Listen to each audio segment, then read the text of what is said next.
Hey everybody, on this assignment, you're still going to be working on your learning target about locating information in an informational or nonfiction text by using text features.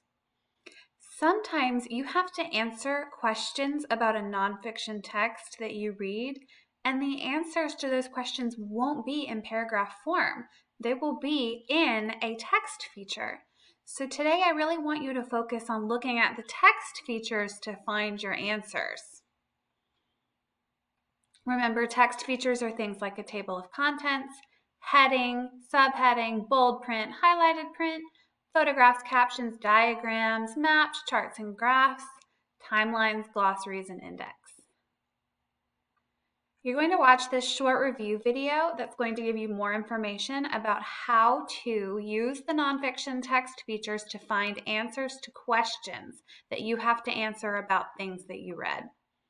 And you can use a nonfiction text feature as your text evidence. You can and should say things in your answer like the timeline showed me, or on the graph I saw, or the bold word in the glossary said. You can and should mention your text features when you're giving me text evidence as a way to answer constructed response questions.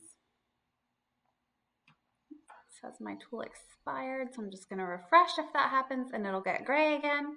After you watch this short video, you will need to load your assignment in a new tab. It will pop up. Then you will click Edit Presentation and Edit in Browser.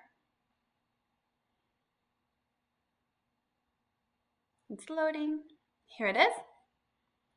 You will read the whole passage. You will read all the text features. Good readers do not skip reading the text features. And then you will answer the questions. Number 2 and number 5, you can just type A, B, C, or D in those boxes. Number 1, number 4, and number 6 are full constructed response questions where you need to give me evidence from the text about where you found your answer.